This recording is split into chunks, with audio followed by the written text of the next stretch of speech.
Hello everybody, and welcome to another tutorial of mine. Apparently the last one I made, well apparently, I know the last one I made wasn't very descriptive and wasn't good enough, so I decided to go for another one. Right, so we're building planes today. Right. So I'm gonna make like a starting plane, and you can copy this exactly if you want, but try to like learn the principles and make your own yourself. Right. So this is a 24 by 192 by 24. This we're gonna use as the fuselage of the airplane. So we're gonna get some wings. Let's say that size. Nah, they're too small. A bit bigger, a bit thicker. Let's say 54 by 120. Let's say 54 by 144. That'll do. We'll move them. Use the move precision tool to move them. There. Should be good. Yep. Now, I'm gonna have my rotation snap to 5 degrees. Move them that way.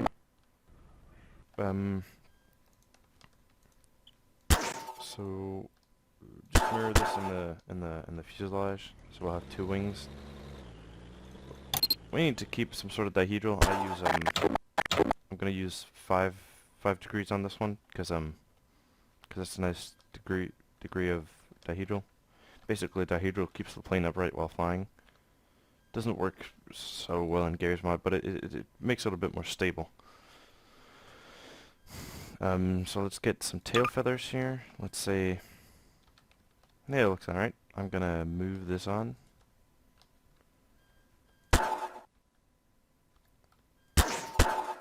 I'm not really gonna bother with precision alignment. If you need a tutorial for precision alignment, there are plenty on the internet. I'm not gonna do one right now because it will require like a different tutorial in itself, and I'm not even sure of all the tricks and stuff for precision alignment. So again, you've got we'll get the vertical stabilizer here. I just copied that off the horizontal stabilizer. That's a bit tall, but whatever. So right now we have the basic plane structure more or less done. So let's just get some wheels just to finish it all off. I'm gonna go under geometry to discs and find the right size. You can use transportation of wheels. I think I'm gonna use transportation of wheels instead. Maybe that's a bit too big. There we go. These sound nice when bumping. There you go. Sound like a proper tire. Think. There we go. That should be fine. I'm gonna make retractable gear on this. Not gonna make retractable gear on this because I'm not sure how. And let's just attach a little wheel here in the back just to finish it all up. Oh no. Oh no. Jesus.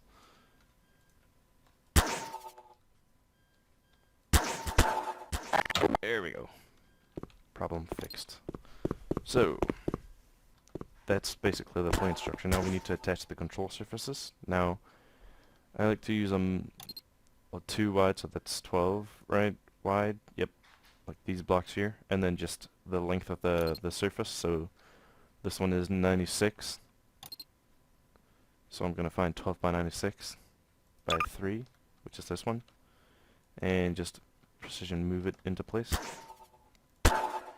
Actually, if it's kind of like a tight spot, you can use precision alignment for this too, but then again, if you don't know how to use precision alignment, I wouldn't recommend, well, I would recommend learning it, but I wouldn't recommend trying my way through it, because it's very difficult if you don't know what you're doing. So again, precision move, and the reason we're not using weld is because, well, we could probably weld some of it, but I prefer not to weld it. I'll do my welds manually if I need them. That's how I build. You could do the other way around if you'd like, but I like this. Again, This one's 144 long, so I'm gonna get a 144 of these.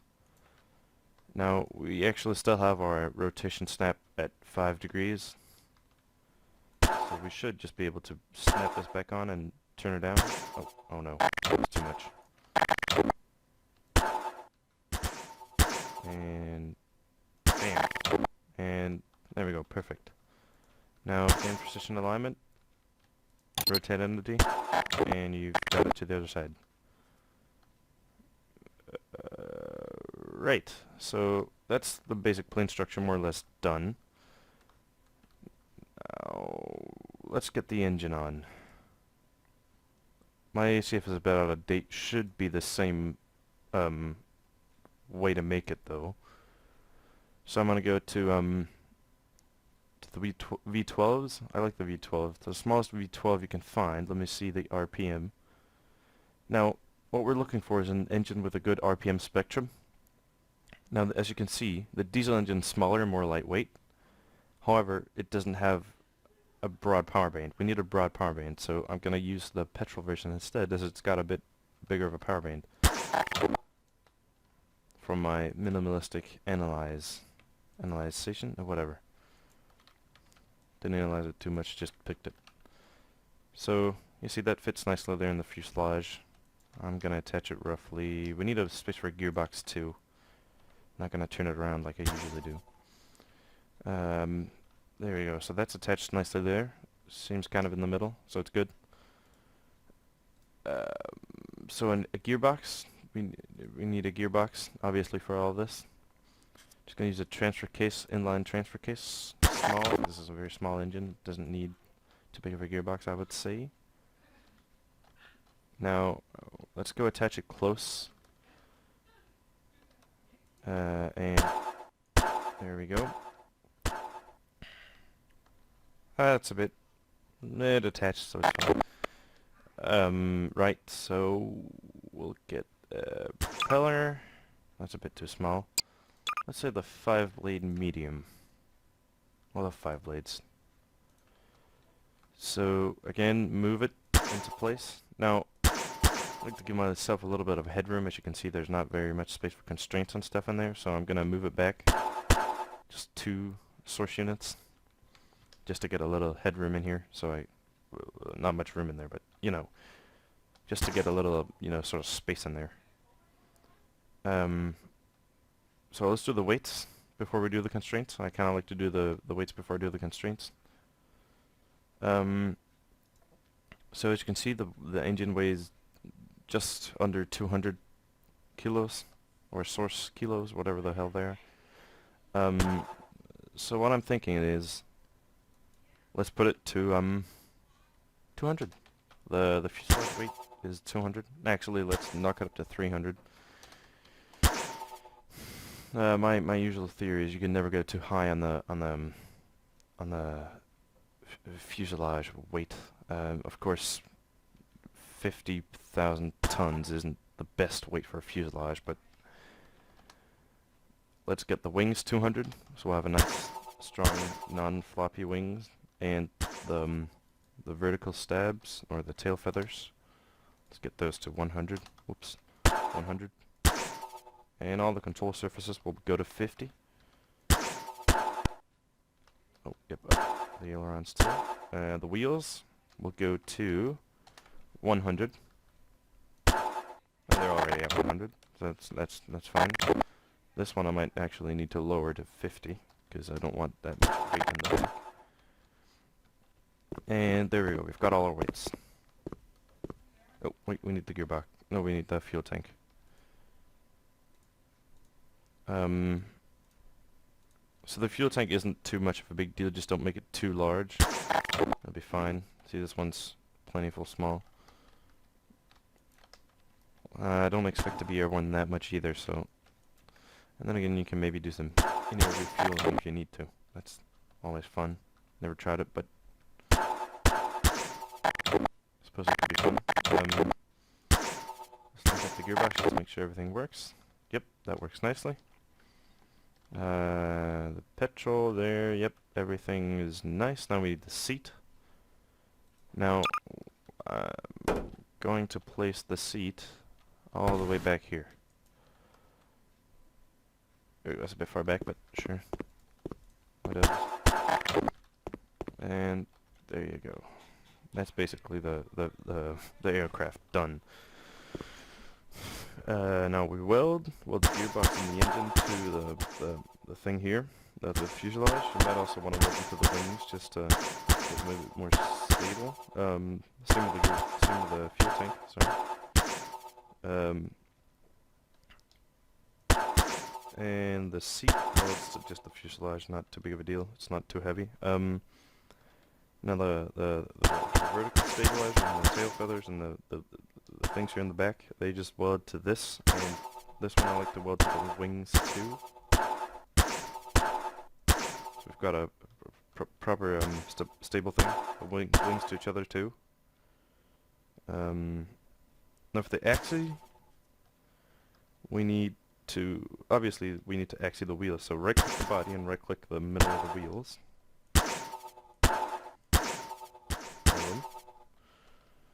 And the propeller, again right click the fuselage and right click the middle of the propeller.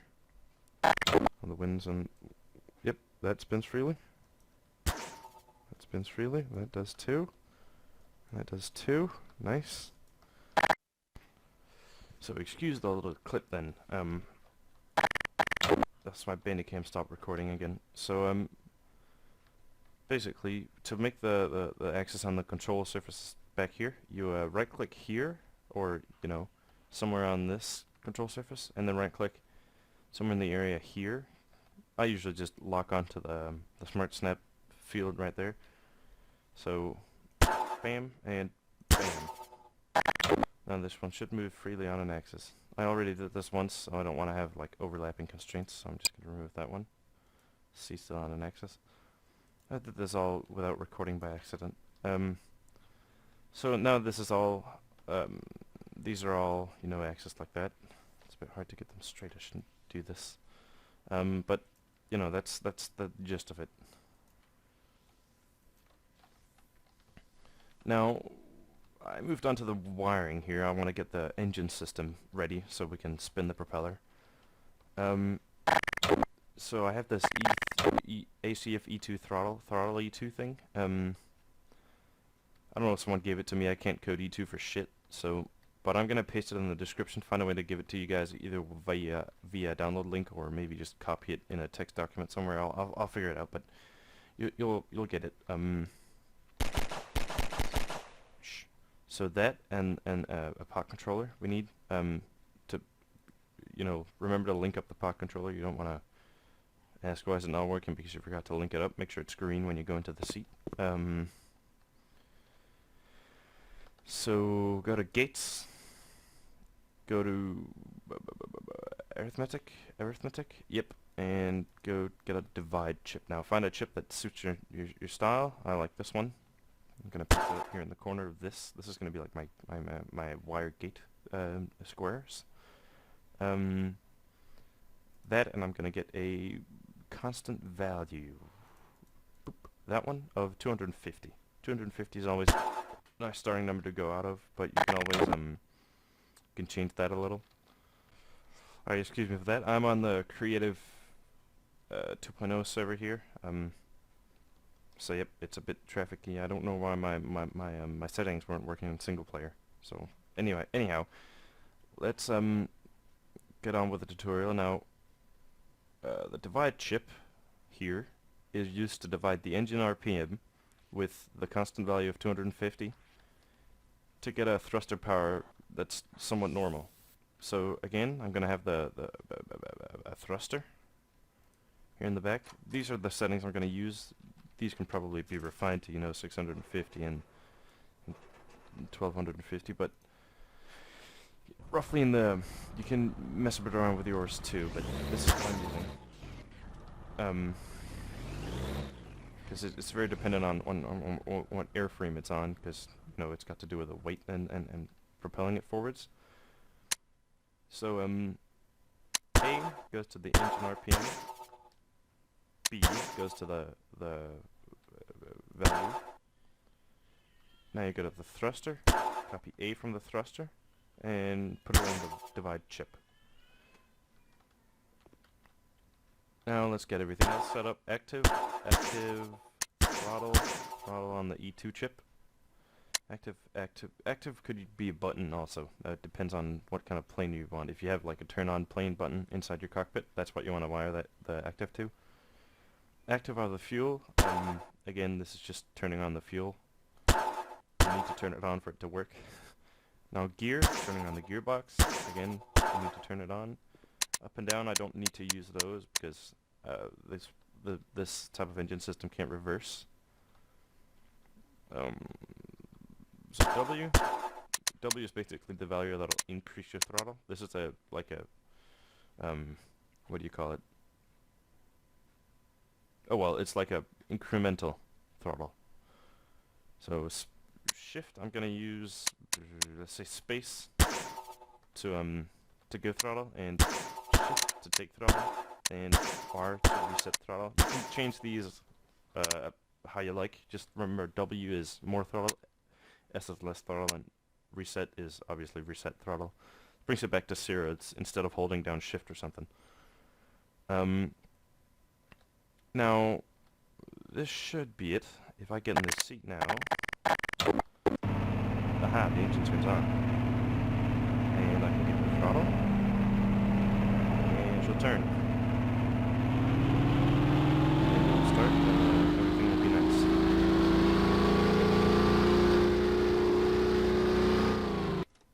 And again, R to reset. Anyhow, so now that that's turning, we can actually unfreeze it and give her a test drive, see if she actually even goes. There's a truck out here. Cool, cool, cool. Whoop. And go. So she goes already. This might be needed. Yep. Let's go upstairs and check this.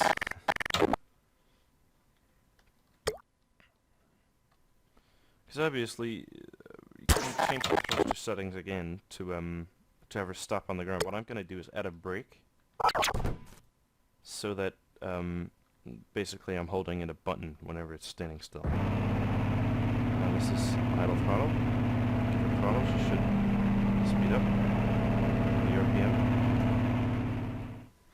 So I realized you couldn't hear much in this clip. All I'm saying is explaining how it works, and as the engine RPM goes up, so will the thruster power.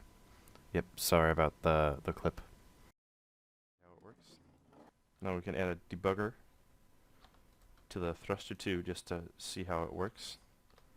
Oh dear. That's gone through the ground. Right, so as you can see, currently active in the corner up here is 0, and it's 4. So what you could do is obviously change the throttle setting, thruster setting, you can change the, you can change a lot of things. You can change the divide chip, the value, to get it less. And as you can see, when the throttle goes up, it goes up. And it'll actually pull it up. Now all we need to do is add spin and control to it, and she should be ready for a test flight. So let's hop back down here to the plane down here. Now what I found, I tried designing this in single player before, and I ran into the problem of settings. Is 120 on the back and 100 on the front. Now again, you have to mess around with it, but if it doesn't balance, always add fin rather than take it away. I always add fin, because if you take it away, the plane will just get heavier and eventually won't be able to fly anymore. So I always add. Now we should be able to bring her back up here and give her a test toss. Maybe even try to take her off manually. Let's try toss her first. Now the control surfaces are completely anemic right now. It shouldn't be a problem for the actual flying. As you can see, they'll just level out. So as you can see, she flies relatively well. Obviously, the elevator is pointing her up slightly when when she's going forwards, but she is working. She's gliding very well. And if we go in the seat and test her out, we'll also be able to see that she should take off in a minute now. Yep, there we go. At least it's still a little tail heavy, but we can change this. But she flies, and that's the main point. Okay, we definitely need to add that nose wing or something. But that's the point. Right. Now, I have settings here that I'm gonna, again, find some way to give it to you. Gonna get you, this is again the E2 chip. This here is what we need, settings, steering. This is made by, or well, this comes from Jack Putty's tutorial, but I'm gonna upload the edited version that I use to control the aircraft. Right. So let's see, we need one of these for each control surface that we have. So we'll copy and paste, we'll say this is 2 ailerons, we'll get an elevator and a rudder. Now, let's wire up the... Oh wait. First we need the underwire detection, there we go, and entity marker. Now, have one on each. Now mark this entity with that. This again, like the parent wing to the thing. So this is the elevator. We're gonna mark the horizontal stabilizer, and these two were the wings. So we're gonna mark for the left aileron. We're gonna mark the left wing, and same for the right. And this is the horizontal or the vertical stab that might change angle when we wire them up. Speaking of wiring up, chassis entity. Boom. See that angles now? That's now adjacent to the wing. Again, that and that. That should just be straight. This one's got no angle. This one, however, should. Yep, there we go.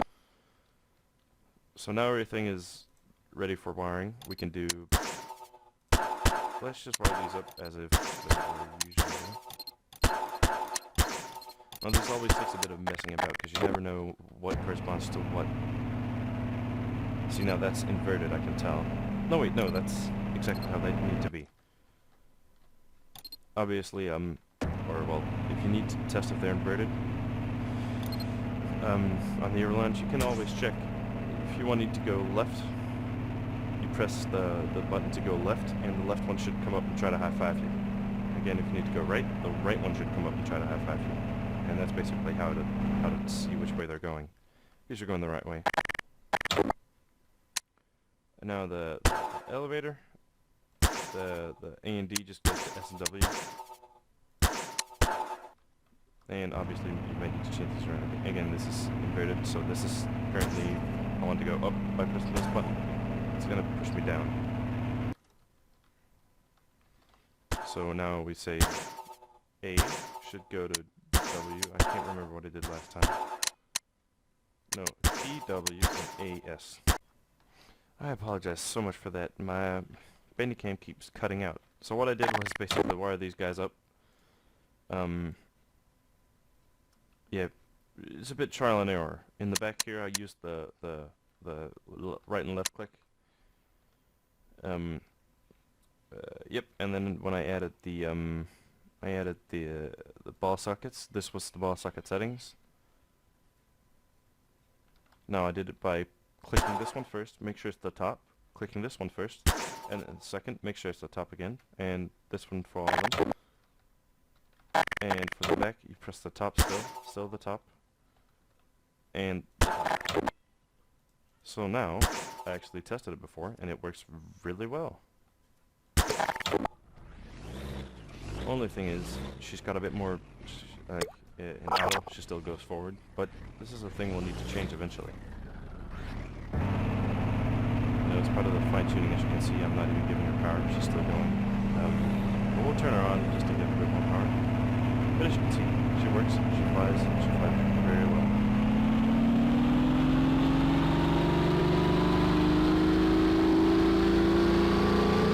She kind of came over, but, you know, flies. Again, excuse me so much for the inconvenience here of the video cutting. I'm gonna be working on this problem, trying to get my microphone a bit more loud.